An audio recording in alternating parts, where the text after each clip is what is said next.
Yvon Benedetti, vous êtes président du mouvement nationaliste en France et mouvement Nation en Belgique. Oui, depuis 15 jours.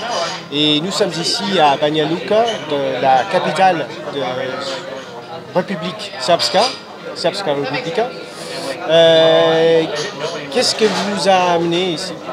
Alors, j'ai été invité pour un colloque sur l'avenir des accords de Dayton et donc l'avenir de la République serbe de Bosnie. Avant toute chose, je pense qu'il faut définir un petit peu et rappeler le contexte et rappeler ce qu'est la République serbe de Bosnie, parce que je pense que nombreux sont ceux qui ignorent la forme de cet État qui regroupe des Serbes en Bosnie-Herzégovine. Donc c'est une république qui a été fondée en 92, au moment de la dissolution de la Yougoslavie, quand la Croatie a quitté la Yougoslavie et que la reconnaissance par l'Allemagne de l'État croate indépendant a déclenché la guerre en Yougoslavie. Et une guerre violente entre Croates, Bosniaques, musulmans et Serbes, auquel les accords de Dayton, sous l'égide de l'ONU, a mis fin. Et cet État de Bosnie-Herzégovine a été officialisé par l'ONU en tant qu'État en 1995. Et c'est une forme un peu compliquée d'État, puisque c'est un État fédéral avec deux entités, la République serbe de Bosnie, qui est une république autonome, et l'entité de Bosnie-Herzégovine, mais avec trois présidents, et dont la présidence est tournante. Il y a le président serbe, le président croate et le président bosniaque. Mais cet État est sous le contrôle d'un haut représentant de l'ONU, qui est aujourd'hui l'Allemand Carl Schmitt, qui est doté de prérogatives très très fortes, puisqu'il peut censurer tous les actes législatifs, que ce soit ceux de l'Assemblée de Bosnie-Herzégovine ou ceux de l'Assemblée de la République serbe. Voilà. Donc on est à la croisée des chemins, puisqu'il y a une volonté de la communauté internationale sous la domination des États-Unis de dissoudre la République serbe dans l'entité de Bosnie-Herzégovine à domination musulmane. Hier, nous sommes allés voir le président et il avait des propos dans la conférence même, il avait des propos assez durs sur la politique étrangère des États-Unis. C'est un homme qui parle franchement, qui est assez fort. Qu'est-ce que vous en pensez? Alors oui, le président Milorad Dodik, qui est le président de la République serbe de Bosnie, était présent à ce colloque. Et j'ai rarement entendu un président en fonction tenir un langage aussi clair, aussi posé malgré tout, mais radical dans le fond. Très posé dans la forme, mais radical dans le fond. Puisqu'en fait, même si ce processus de dissolution dont j'ai parlé est ancien, puisqu'il a 20 ans, par exemple, la République serbe a été privée de ses prérogatives de défense de l'État, puisque l'armée est passée sous le contrôle de la Bosnie-Herzégovine. La République serbe n'a plus d'armée, même si elle a une police. Il y a depuis ces accords de Dayton, près de 130 résolutions, décrets, qui sont allés dans le sens de cette dissolution de la République serbe et pour la priver de toutes ses prérogatives d'indépendance et de souveraineté et d'autonomie.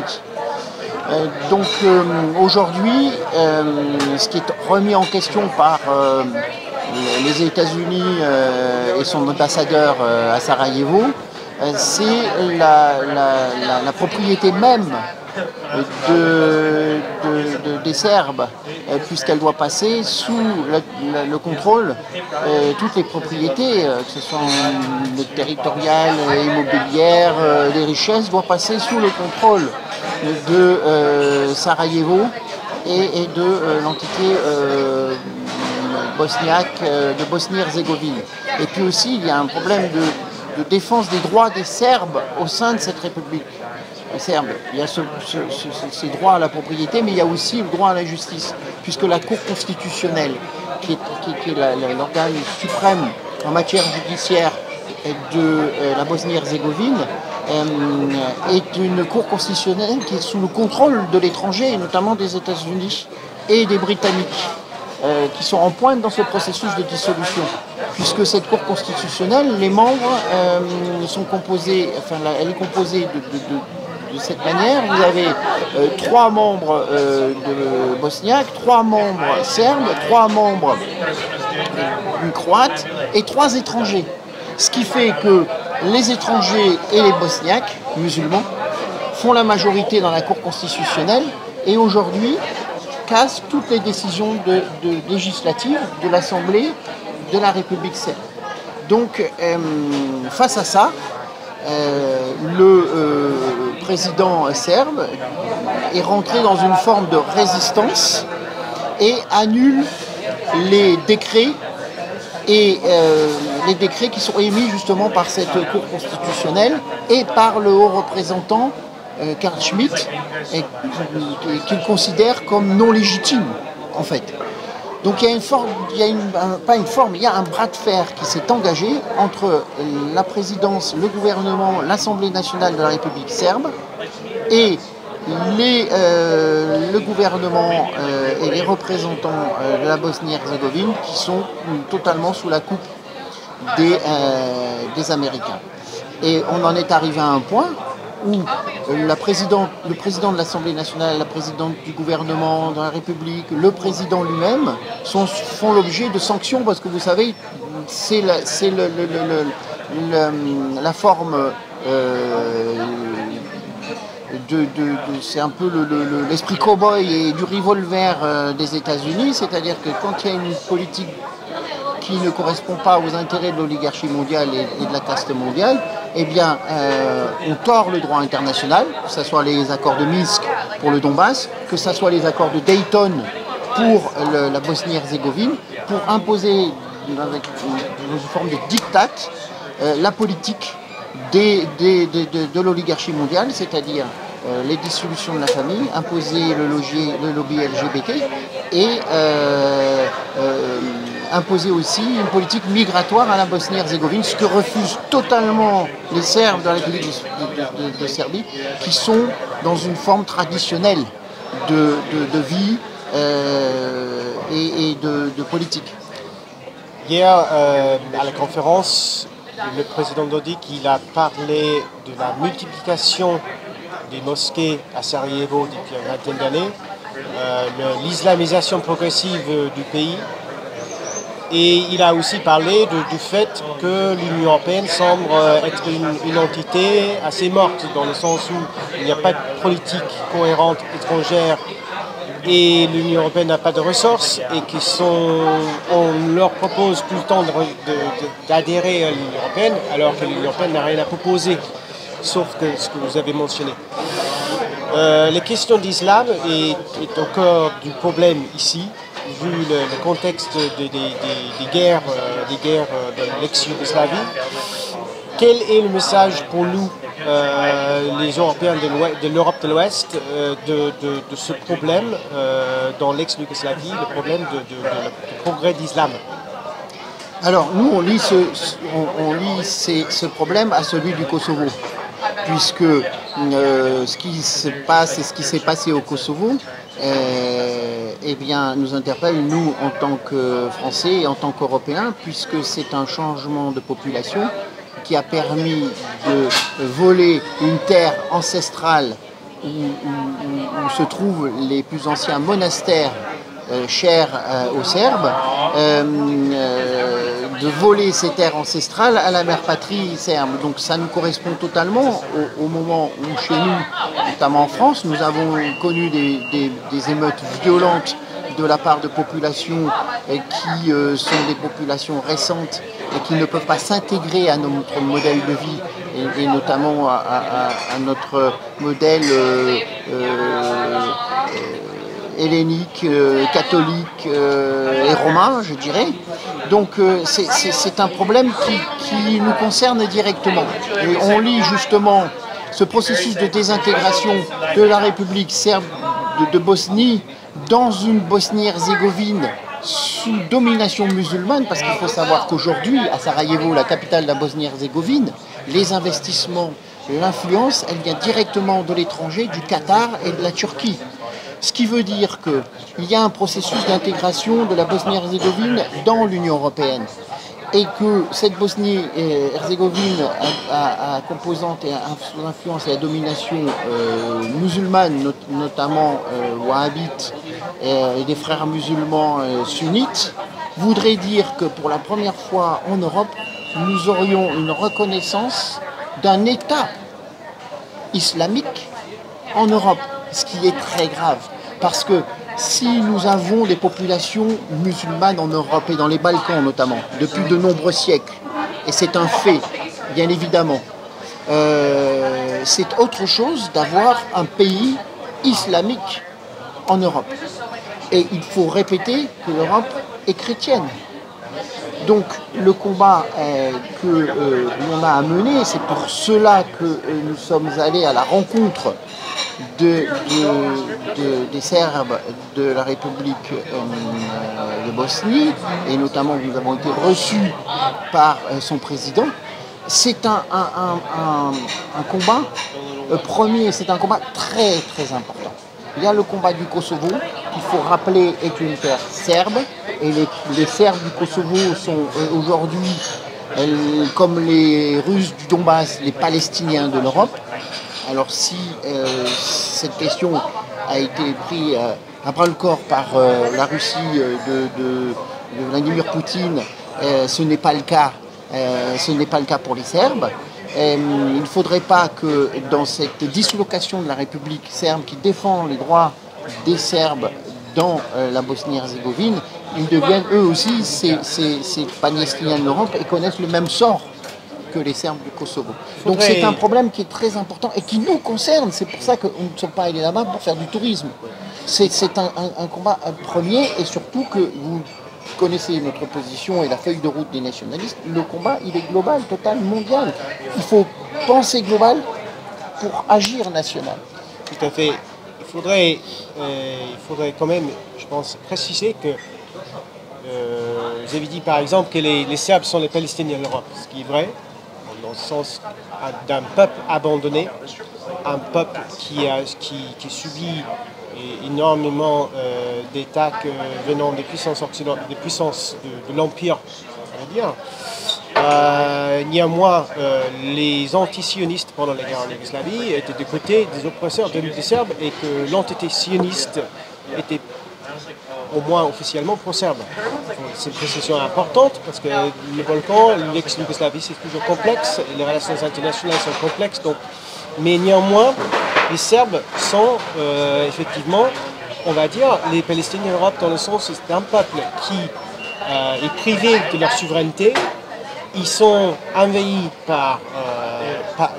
ils ont subi une invasion depuis des siècles. Maintenant, ils perdent leur terre, leur territoire, et ils ont été abandonnés par la communauté internationale, poursuivis, persécutés par la communauté internationale.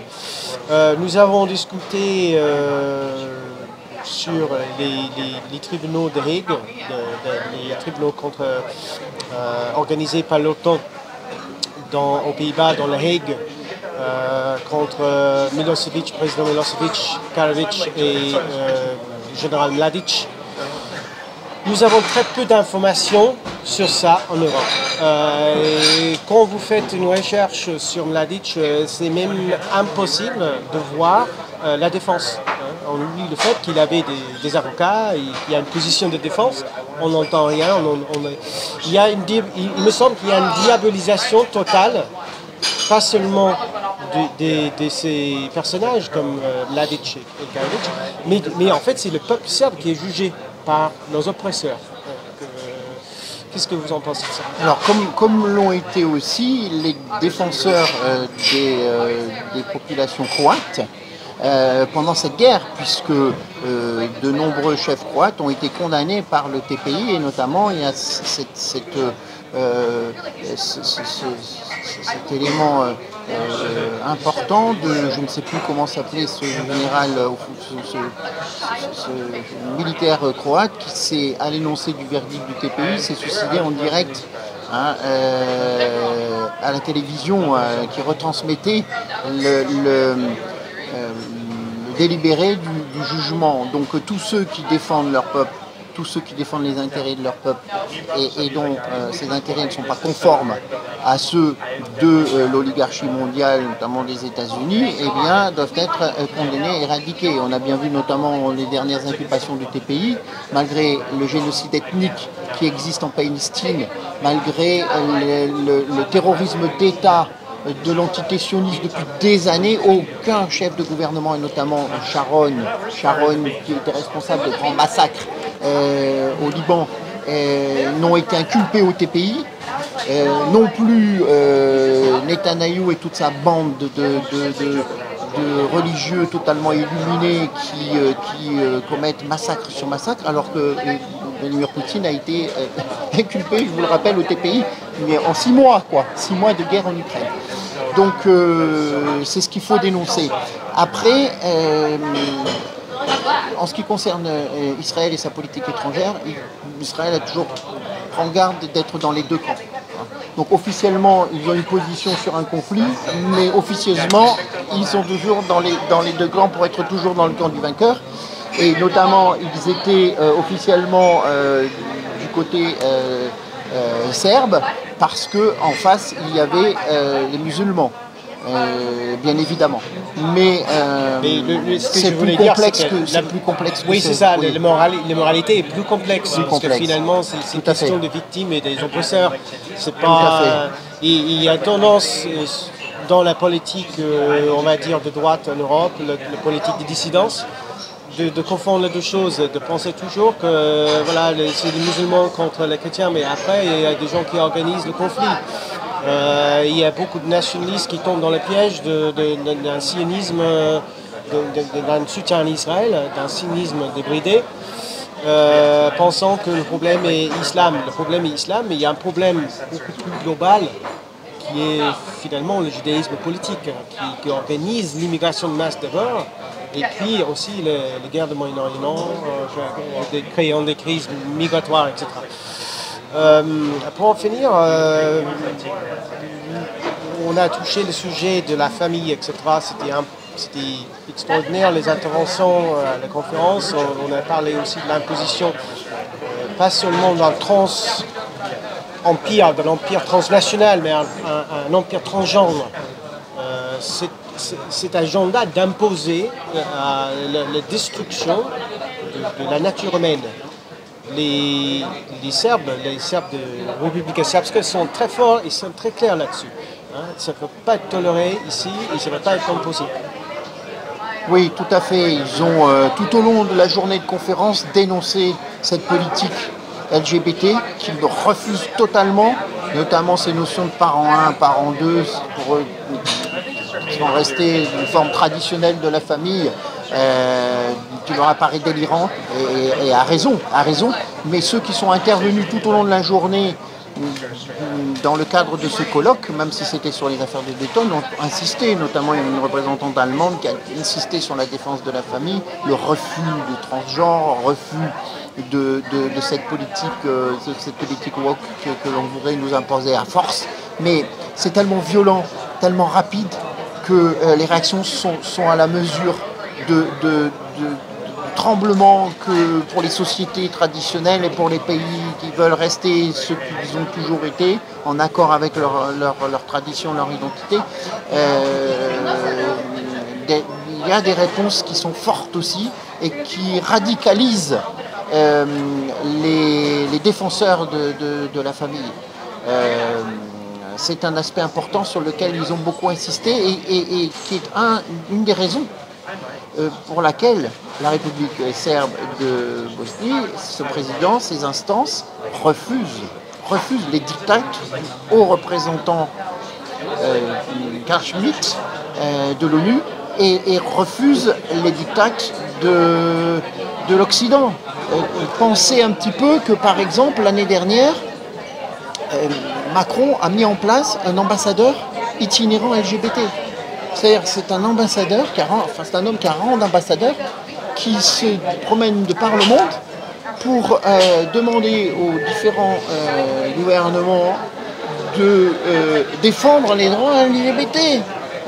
Et notamment en Afrique, ça a eu des conséquences tragiques pour la France, puisqu'on perd un à un nos anciennes colonies, nos anciens amis, les puissances qui étaient de tradition francophone et d'amitié française.